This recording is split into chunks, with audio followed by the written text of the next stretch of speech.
tight. Pull tight. Tight, yeah. Yes, it is. You all right? Yes. All right, close the door. Follow that plank, sir. What? I said follow that plank. Yes. I must lose some weight there. I'm scared to get the throttle back. There you go, there. Very off. Yes. Yeah, this thing should have. See the damn plane. Now, I've got to. What height are you now, Moore? 5'3", sir. What? 5'3". It must have been there. It must have been there for about 4 minutes. So you mean one height of we and the plane? Yes, what height are we? I'm sorry, I thought you meant my internal later. 15 pounds. Anything will like it. That's much better. Yes. 15 pounds. Good Lord, we've run into some flats, sir. What? I said we've run into some flats, sir. What? I said we've run into some flats, sir. I can't hear a word you say. We've run into this flat and I can't hear you speak. It's getting worse, you know. Say, Funny, I thought the war had ended several years ago. Well, it did, sir, actually, but there's always the occasional straggler who takes a pot shot at you from the Irish Sea. Have a cup of tea, sir. Thank you very much. Oh, we've boarded in the petrol tank, I'm afraid, sir. We're losing fuel rapidly. There's only one thing for it. We've got to take a decision. We're going to have to bail out. We're going to have to jump for it. Oh, really? There's only one parachute, sir. Well, let me phrase that another way. I'm going to have to jump for it. I should never do that, sir. I'll jump. No more, I'm afraid. I'd much rather jump myself. I'm being totally truthful about this. Look, I never forgive myself, sir. I must jump myself. You'll have to forgive yourself more. I'm going to jump. Is that more to do? Yes, it is. Well, in that case, I forgive myself. Good luck. Goodbye, Moore. It's been fun. I suppose it has, yes. I'll give your love to Marjorie. Thank you very much, sir. Who's that? Yes. I wonder if you'd give my love to my wife as well, sir. How do I get in touch with her? I don't know. She's in the book. Right. You'd better go, sir. We're losing height rapidly. Okay. Very much. You have this. Yes, he did, Marjorie. Thank you very much, sir. Goodbye. Good luck. Good hunting. Yes.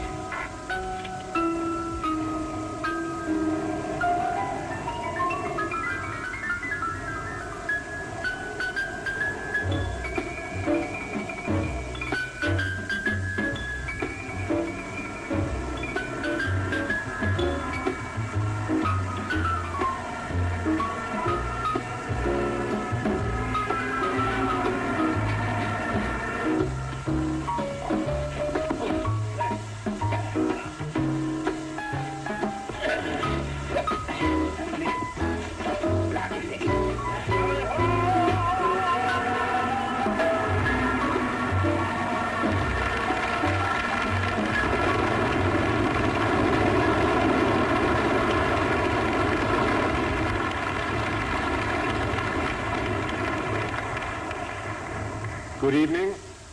I'm very sorry to say that my minute but cuddly co-star will not be able to be with us this evening. I'm awfully sorry. I planned the plane at Shepherd's Bush. Took me a little while to get here. What the devil's that stuff you've got on you there? It's gorse. Gorse? Yes. You must be mad bringing that into the house. It's extremely unlucky when you bring that in bloom. I'm terribly sorry about Look, that. I'm having a bit of difficulty dismantling this wretched parachute. I wonder if you'd see to it. Certainly. Would you sort of dismantle it while I introduce our first guest, Mr. T-Bone Walker.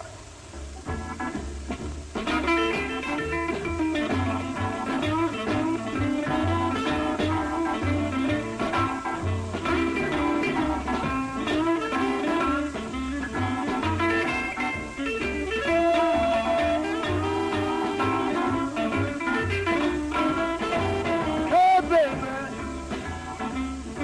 come on home with me. Hey, baby, come on home with me. Well, you know your daddy, Miss Sweetheart, old time used to be. Hey, baby, I'm in love with you. Well, mama, I'm in love with you. Well, you know I love you, pretty mama. Nothing else to do.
Good evening.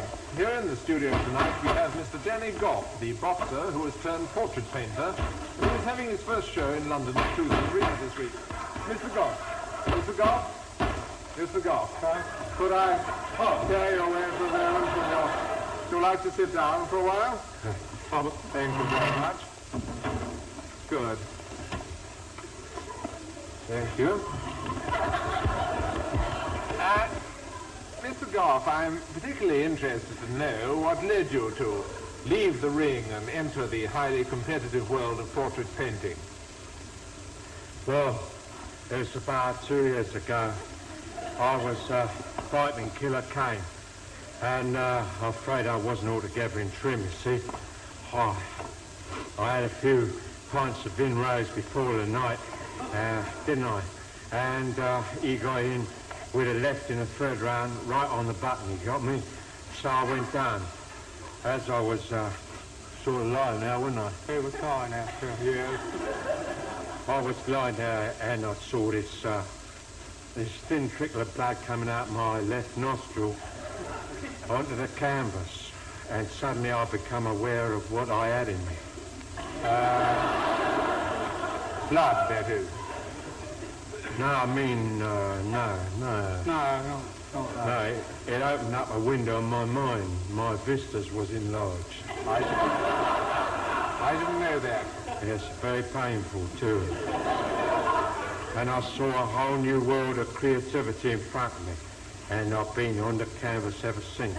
I see. Mr. Goff, this is your first show here in London, but I think I'm right in saying that you have had an exhibition in the provinces before this, haven't you? You've had an exhibition in the provinces? Yeah, I have, yeah. I suppose you could say, you see, that this show is in the nature of a sort of comeback for me. Of course, I had an unfortunate experience about 6 months ago. Well, temporarily put me out of action, didn't it? Yeah, action painting. What was that? Well, I'd only done a few light portraits, and I suppose I'd become a bit overconfident and stepped up into the mural division. During murals. The mural division. The mural division. You stepped up into it, and I was out of my class and completely overmatched, and I beat my fist to a frazzle. Had to hang up my gloves, have my head in a brine all night, and a pallet. I had to get back in the training, wait till I got my hands all nicely pickled, and I had to get into shape again. And now you're fully recovered, are you not? Yes, I'm glad to say I'm feeling fitter, painting better than I ever done before. And the doctor looked at me the other day and said I was absolutely painting fit. I see. You don't agree then with critics of this kind of work who say that your kind of painting can damage the brain.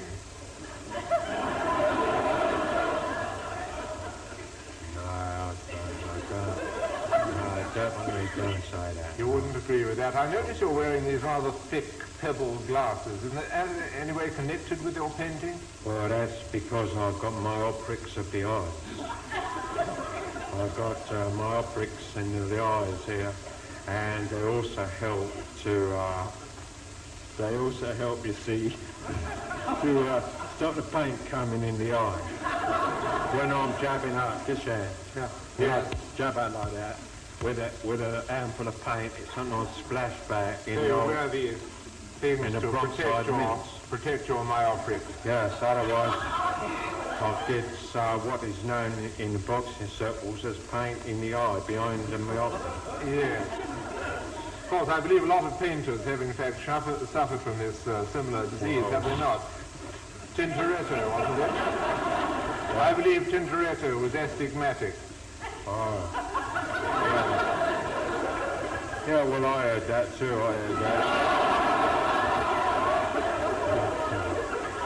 Thing about it is, I mean, some people are like that, some people ain't. You know?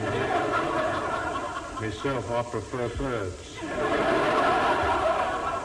Now, yes. I suppose this change in profession has brought about some changes in your way of life. I mean, how do you spend your day? How do you start your day?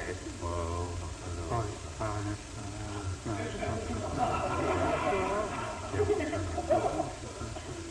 well, I usually do a bit of road work first to pick up some objects, truths, and then I follow that up with a brisk rub down with a turpentine, saving myself for the afternoon when I move onto the canvas.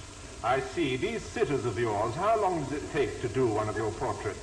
Well, I usually try to finish him off with 8 or 9 sittings, you see. I like to give him the old flake white in the first. Then in the second I go for the eyes with the rose madder or the vermilion mid-tint. And if by the time the fifth comes round I haven't put him down, I take it easy in the background because my legs ain't what they used to be on. It's just ain't what I used to be. I see it. Ain't what they used to be.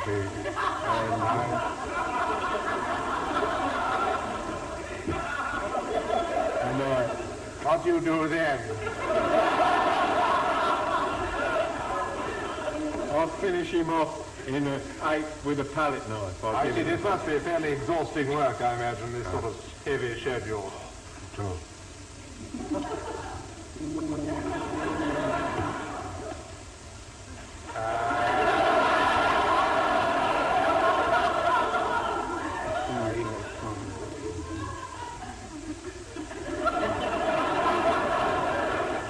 Good. Mr. Goff, from looking at your paintings, I would say that you are something of a teshist. Oh, no. No one can accuse me of that. I love my colour brothers. In fact, some of the nicest people I've ever clobbered have been coloured, you know. Clobbers them in white, not in brown. Of course not. I notice there are over 100 portraits in this exhibition of yours. Were they all commissioned? Oh, yes, definitely. They was all, weren't they? How commissioned, sir? Yeah. That's 100 guineas a piece. 100 guineas apiece. As a relatively unknown painter with little experience, how did you get so much work? Well, I just looked through who's who. Who's I looked through. I looked through who's.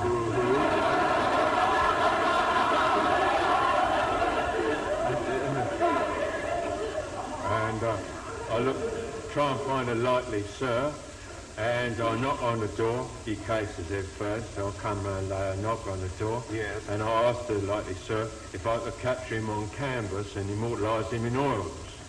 Then if there's any trouble, I'll be their bleeding heads in. So your boxing proficiency comes in useful. Well, we're going to look very shortly at one of Mr. Goff's latest paintings. By the way, who is this person here you're painting? What are you talking about? Who is it? Who The is this Archbishop person? of Canterbury. Who is it? It's the Archbishop of It's the Canterbury. Archbishop of Canterbury, is it? Yes. Of course it's the Archbishop of Canterbury. Yes, of course it is. A child could see that. A child could see that. A could he? child could see that was the Archbishop of Canterbury. I dare say we could get a child in to see. I myself find some difficulty in it. I love children. I'd like to have it. You'd like to have a child? Yeah, I think Well, I'm afraid there's very little we can do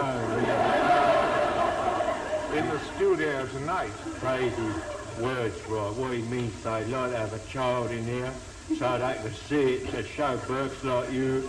Where's the Archbishop of Breton Canterbury? Yes, right. I understand your point, Mr. Goff. Look, would you like to go up to the... Would you like to start painting again on your portrait?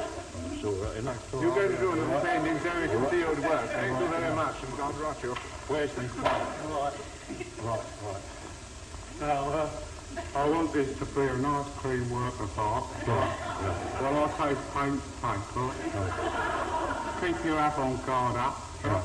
If there's a knockdown, retire to a neutral colour. When you hear the bell go, pick up your palette and come out painting. Right?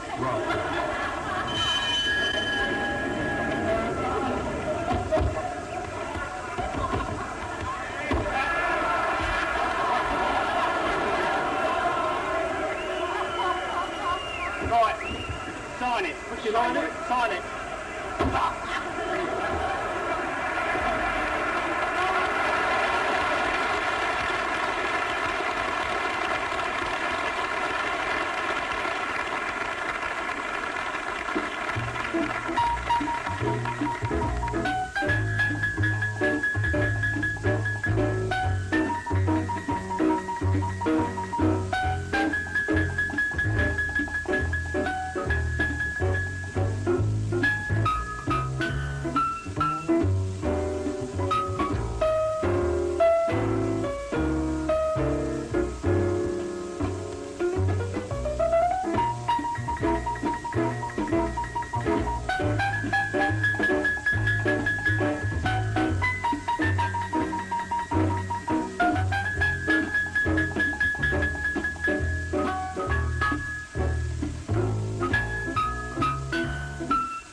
Who's up, Dad?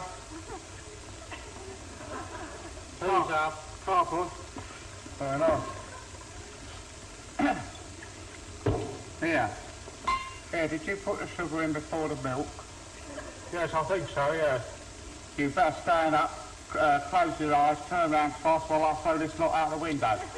What's the point of that? Very unlucky to put sugar in before milk, didn't you know that? It doesn't make any difference. It tastes just the same. It might taste just the same, Pete, but it has terrible effects on your life. If you put the sugar in before the milk, it's very unlucky. My Aunt Dolly put the sugar in before the milk one day, and over the next 40 years, she lost all her teeth. Is that due to putting the sugar in before the milk? Yeah, it's due to that very thing. I'll tell you another thing I'm very careful about, Pete. What I'm very superstitious about is railings.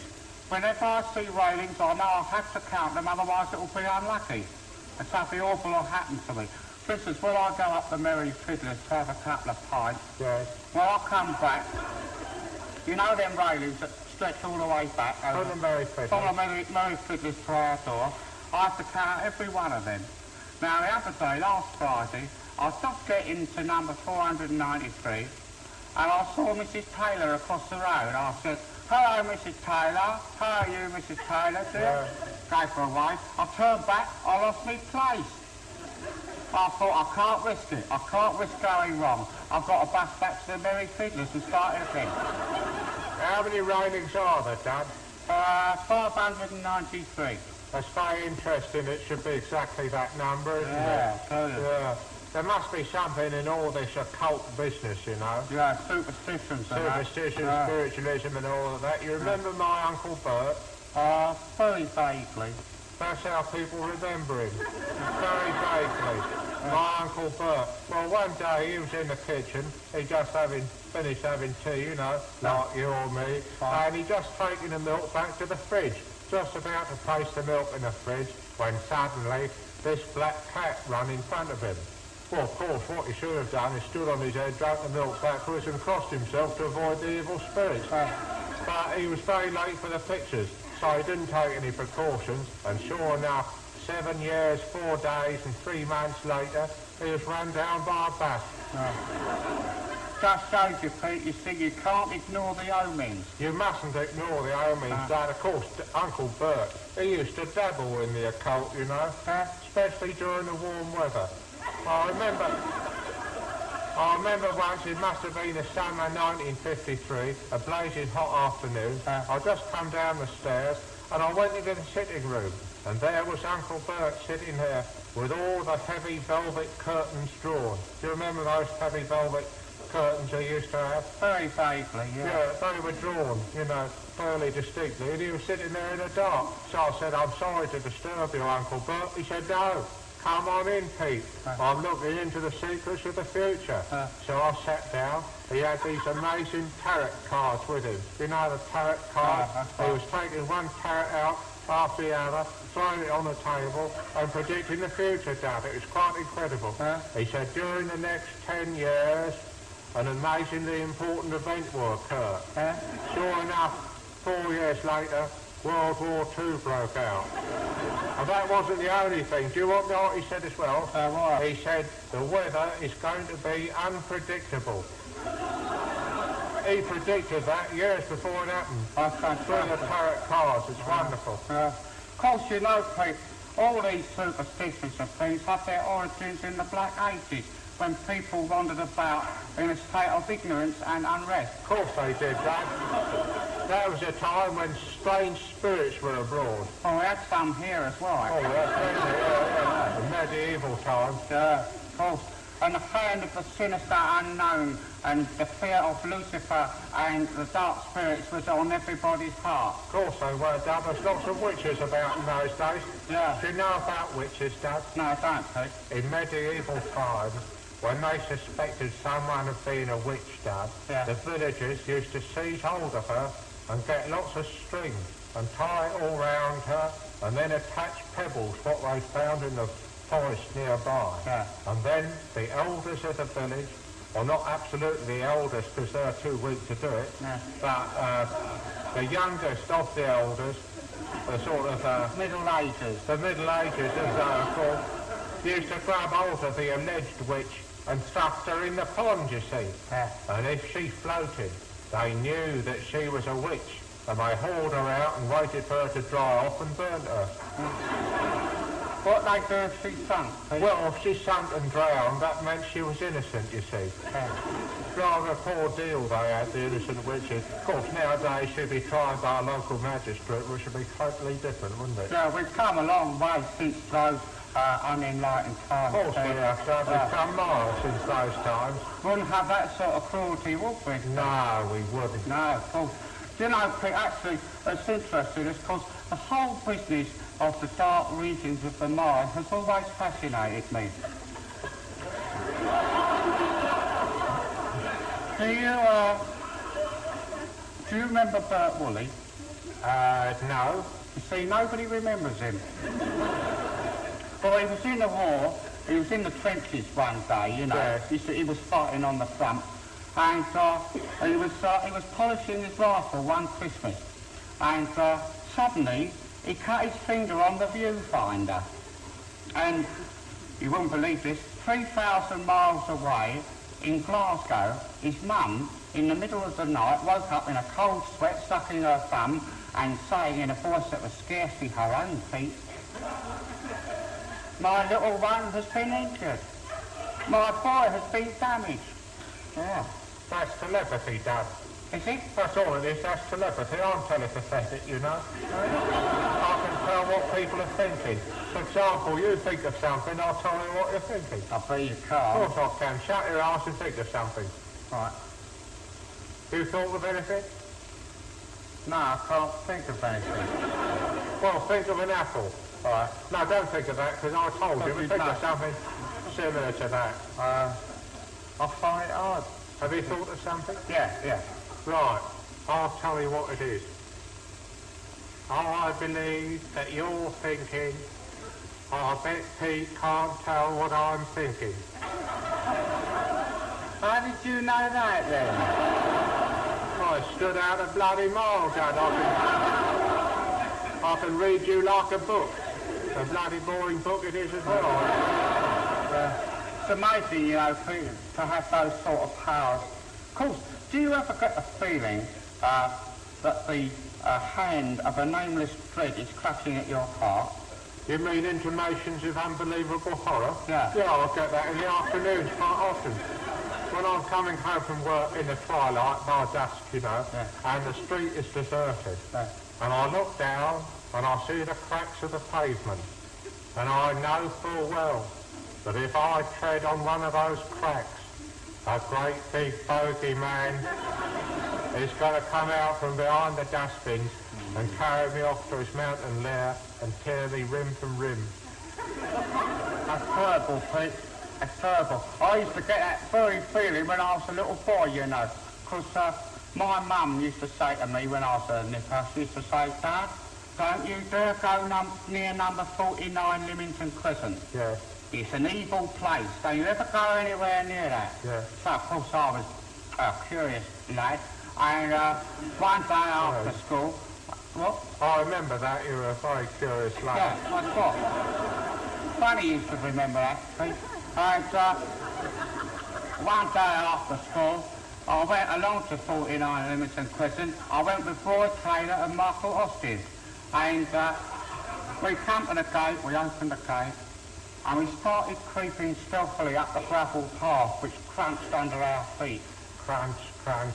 Yeah, Crunch, very crunch. similar to that noise you're making now.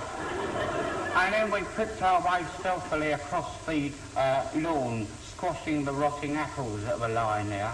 And then we come upon this sooty window where cobwebs had accumulated over the centuries. And we looked in, clearing our hearts, and we saw Mr. Lewis of the hardware store dancing to a suspended kipper. Was that a druid rite, Dad? Yeah, perhaps even earlier, Pete, a Nordic rite, something like that. Do you know what happened to me once when I was young? What? I was in the spinney with Daphne Meacham, when suddenly we come across, amidst the pine needles, the form of a dead bat. Yeah. Well, I'd read something of dead bats in a book of the occult. Oh, So naturally, I went to my blazer and pulled out a pin. Stuck the pin into my finger till the blood ran. Then I stuck the pin into Daphne Meacham's finger till the blood ran. Yeah. And then I stuck the pin into the back till its blood ran. And then I got all the running blood together and mingled them. And then for an amazing moment, we were all gifted with uncanny powers of hearing. Because from over the hills, over a mile away, I could hear me mother shouting, "Come on home, Pete. The bleeding dinner's going cold." Fantastic, Fantastic, isn't it? Here, have you ever had a nameless dread of any kind? Oh, yeah, Pete. I'll tell you one that keeps me awake day and night, Pete. That is, when I go to the lab, I know I've got to get down the stairs before the flush stops going. I know. So once that flush has started, I've got 35 seconds to get down. If I don't get down there, I will die. You don't believe that, do you? Of course I do. That can't be true, Dad, because the laboratory's a modern invention. Superstitions have to date back to medieval times. The lavatory was invented in the 18th century by John Louis Stevenson. He was sitting in the bath one day when suddenly he said, "Eureka! I thought of the lavatory." So your superstition can't be true because it doesn't go back long enough. No, I think it's true, Pete. I think it's absolutely true. You mean to say if I went up now, went to the lavatory, pulled the chain, I wasn't downstairs by the time it stopped flushing, I'd die? Yes. A load of cobblers. Look, I'll go off and do it. Now, Pete, don't mess about, Pete. So don't fool around with the fate, Pete. Come downstairs and finish your tea. Pete. I'm up here, Dad. Pete, come on down. It's dangerous. I can't pull the chain, Dad. Pete, you've got 30 seconds. Come down. I don't mind. Now, Pete, come on down. It won't last very long. I don't care. You'll regret it, Pete. I won't. The powers of darkness to be upon you. They won't touch me, Dad. Pete, come on down, Pete. Pete, it stopped.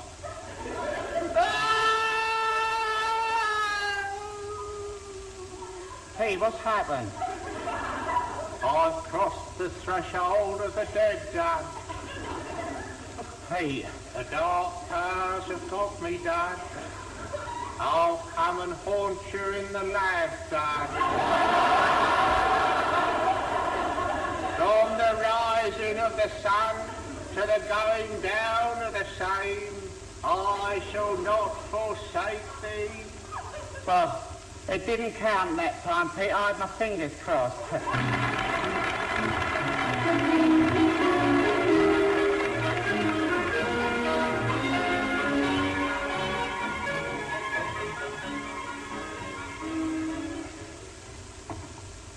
Good evening and welcome to the Gourmets. Last night we went to eat at the Jardin des Plantes, the well-known restaurant in Soho, where the French chef Alphonse Norm is doing a guest season for 2 weeks. Our distinguished eaters this evening are Mr. Julian Links, who is the eating correspondent from the Tailor and Cutter. We're also extremely privileged to have with us Major General Windley Spumes, who is eating correspondent for the Field and Stream and Source Service and a number of other things in 2 world wars. Good evening, Major. Yes, good evening. Good evening. He's also the author of the best-selling novel, I Ate My Way to Freedom. As I say, we went to the Jardin des Plantes, a small Provençal restaurant in the heart of the French quartier of Soho, where we enjoyed an excellent and very varied and interesting program. Yes. We started with the first item of the program, which was the Eggs Benedict. Now, Julian, you're somewhat of a specialist. How did you find these eggs? Well, you know, I thought they were wonderful things. They sort of sat on the plate like 2 vast symphonic movements, you know. Yes. And I thought to myself, I must get into that first one, sort of a danse con espressione. And then suddenly I felt with a sudden desire to come out of it into an allegro appassionata leggero. And fuss about with it, and when it's terribly excited. I saw how excited you were, yes. Oh, it's terribly excited. Terribly exciting, weren't they? I mean, The way they sat there. They sat They sat there as if they had nothing else to do, but you knew they had something else to do, yes. Yes. You had to eat them. I had to eat them. And that's why they were there. They knew they had to be eaten in their hearts, and I knew I had to eat them. They sat there like two sort of yellow eyes, you know. Yes. Wonderful. Yes. Yes, indeed. Mr. General, how did you find these eggs? I found it reminded me remarkably of an old friend of mine I knew was intelligence during the war. He had eyes that closely resembled Eggs Benedict because of an early form of contact lens that he wore, the early type. Not the sort you get now, they were quite large. Yes, the larger ones. Unfortunately, the meal wasn't particularly good, the dinner we had, and he had to take some of these fizzy antacid things, and one of the things got lodged behind his contact lens, and the poor fellow was fizzing throughout the meal. Falling inside. Julian, what did you think of the texture of these eggs? Were you intrigued by the texture? I know I was. Yes, I was terribly. I thought there's an almost contrapuntal texture about them. Between the yellow and the white? The yellow and the white and the cream. The yellow and the cream it's together. A tremendous fugato feeling. Yes, I felt the fugato feeling. Yes. I thought that too. Did you? I felt there was a tremendous sort of Sean Kenny feel about these eggs. A sort of wooden texture to You them. think that, Sean Kenny? Sean Kenny, yes. You know him? He does the Curtains of the Mermaid, doesn't he? That's the fellow, yes. What about the sauce? I found it pleasant, but, you know, a trifle derivative. Yes. And, Yes, I thought, it's a bit florid. it's a bit florid. It's a I bit thought I'd flattered. like something less baroque. Yes. Classical. Yes. I found echoes of Verdi. Absolutely agree with everything you Yes. said. I found echoes of Verdi in the sauce, and a lot of tomato as well. Did you notice that? The Verdi and the tomato together? Lot of tomato. Well, after the Benedict eggs, we moved on to the moule marinière, which was the second part of the program, the moule marinière. Now, Major General, you're a marinière. Don't mention those moule marinière. I've had enough trouble. Oh, dear. It's been terrible. Terrible time I've had with the moule. You are something of a dab hand with the moule, are you not? No, well, you see, it's not that. You see, I just don't agree with these blinking frogs. You see, these frog eaters, they will call you common or garden blinking mussel a moule marinière. I used to shoot them in Ilfracombe. Under the name of mussels. Yes. Under the name of mussels. The Yes. common old guy used to sit on the beach with a tutu and pick them up. They were stuck to the wall there. You pick them up one after the other. You did quite a lot of fish shooting, didn't you, in your early days, I know. Yes, I used to shoot a lot of fish. Lot of fish. Lot of fish. I used to shoot. I don't like shooting fish much. I prefer game, actually, much more. Fish are so silent. When you wound a fish, you can't hear it cry of pain. All the water keeps the sound in, you see. This must be inhibiting to the hunter. It is. I like to see a little blood, and when you wound an animal like a deer, you hear this cry of pain, guys. Very thrilling, You want to hear exhilarating. a scream, don't I you? do, I like it. It's all part of the chase, isn't it? Julian, these moule. What did you make of these moule, Julian, if I can butt in? Well, the moule, I'm terribly moved by the moule, I noticed you being moved by the moule. I've never seen anyone so moved by moule before. Amazingly moved. No, man. Were you moved, Major? No, I just say I'm sorry I wasn't there, that was all right. Yes. well, normally, I'm terribly unemotional about moule. Yes, But this time, for some reason, You were moved, yes. terribly moved. I felt almost that in these moule, I wondered whether Enorm wasn't laughing at us somehow. It's one of these things that I respect about Enorm and his work is his tremendous rage mingled with despair, a tremendous Berlin in the 30s antagonism towards the established orders, towards the order of things. I feel that in these moves, Enorm may have been cocking a snook at the bourgeois idea of moves. Yes, or cocking a mould at the bourgeois idea sloop, one can't tell. He was certainly, up to something. I couldn't quite put my finger on what it was. Yes, cocking something. There's very classless feeling about the mould, didn't you think? Yes, I thought to myself as I was tucking into them, I thought, the Beatles would have enjoyed these moulds. Yes. Yeah, what you That's an interesting thought, isn't it? Imagine the Beatles all tucking into mould marionette. Yeah.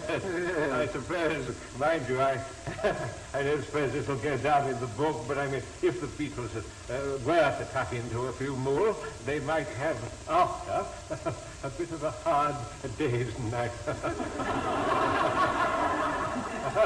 The Major General is noted as something of a spontaneous wit. Throughout the meal, we're enjoying a very delicious rosé d'Anjou, unpretentious little thing, wasn't it? Rosé d'Anjou. Lovely alabaster limbs she had. What memories you have? Rosé d'Anjou. Memory. We followed it up with some Zabalione, which I thought was very good, but somewhat an anticlimax after the meal. I felt that Enorm had fallen down somewhat on his Zabalione. What did you feel, Major? Do you feel he had fallen down on his Zabalione? Who, Enorm? Enorm. Yes, I think so. It reminds me of another anecdote. I thought it might. This one, you see, it concerns Hitler and Mussolini. It's quite amusing, actually. Well, tell us, sir. It was about the time that Mussolini, had overrun Abyssinia, you see, and the high little Lassie had gone hurrying off to England. Yeah. And anyway, he invited Hitler out there to do a bit of big game shooting, you see. Some fairly big games. Oh, yes, large cats he got out there. And they got out there, wherever it was, in the bush or something or other. And there they were, there's a leopard and a lion, you see. And Hitler said, right, I'll have the leopard, you have the lion. And Mussolini said, no, mein Führer. He said, you bag the leopard, and I's a bag of the You bag the leopard, and I's a bag of the... I's a bag of... There's a bag of the leone. Who's the bag of the leone, and Hitler is the bag of the leopard. It's an interesting play on words, actually. Yes.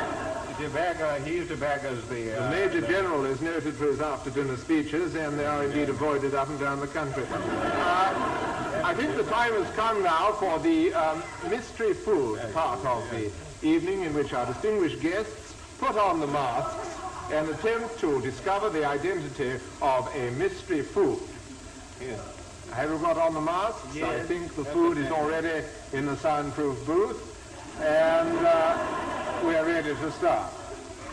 And the mystery food is moule marinière. Moule marinière. Right, gentlemen, let's start right away. There you are. Julian, you have yours. Major General, here are your feet. Taste away and see what you make of it. Right. What do you think it is, Julian? I'm not terribly sure. I think it's a cross between cannellini and curried veal. Would you like to put a period to it? I'd say 18th, 19th century. 18th century cannellini. Major General, what, you put your tongue around those things, what do you make of them?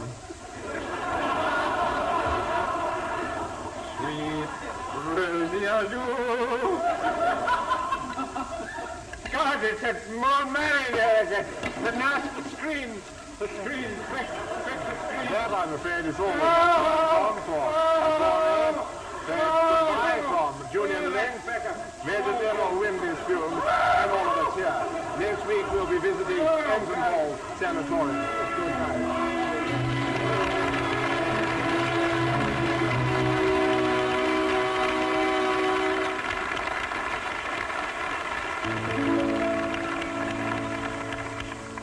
Now is the time to say goodbye. Now is the time to yield a sigh. Now is the time to wend away. Until we meet again.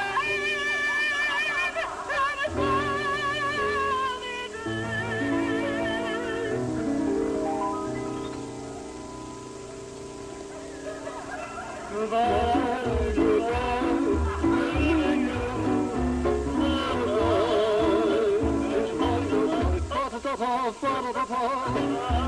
We'd like to say thank you to our guest, Mr. T-Bone Walker.